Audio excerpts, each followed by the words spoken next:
My name is Joan Kirera. I am a marriage and family therapist. Today I am going to talk about sex and relationship in marriage. Now, there is no satisfying, fulfilling sex in a marriage unless the relationship between the couple is quality. When the relationship is not quality or satisfying, then what usually happens is mechanical sex. It is this kind of sex where a woman will initiate because they are starved sexually, or the man will initiate because they have an erection and they just need to get off it. So then what makes and what comprises satisfying sex? First of all, a couple has to be very good in communication.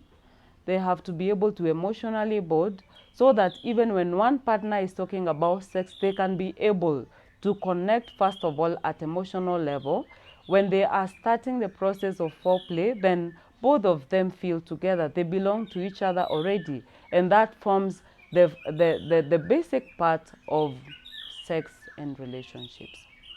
Now, when a couple is emotionally bonded, it is easier to communicate, even to communicate about sex. Even anyone initiating and saying, this is what I need today, it makes it easier for a couple to communicate about their sexual needs.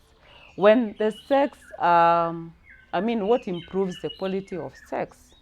Number one, the two people have to be totally free. There has to be freedom, where they are free to adventure, free to explore, free to try new things without anyone asking you, where did you learn this?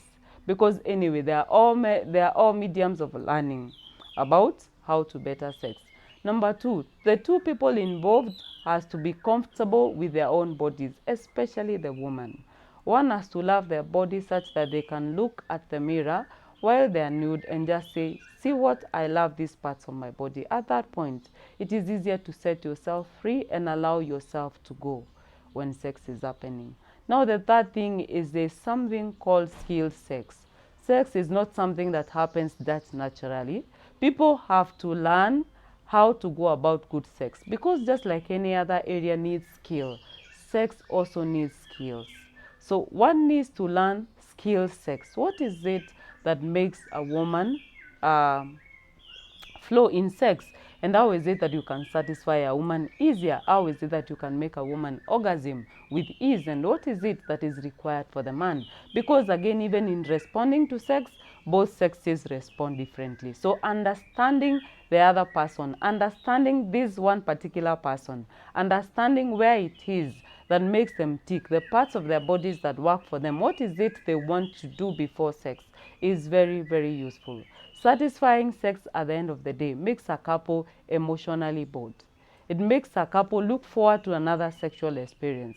And it is untrue when people say, oh, men are more into sex than women. Both sexes are into sex, as long as the sex that is being offered is satisfying, and as long as the sex that is being offered helps the relationship become better. Because where the relationship is okay, then sex is another factor of bonding. It leaves the two people feeling they belong to each other. I belong to you, you belong to me, and we are good this way. So what needs to be done is one needs to understand the partner. The partner needs to do what it is that pleases the other, and each one of them looks forward to satisfying the other as opposed to satisfying myself.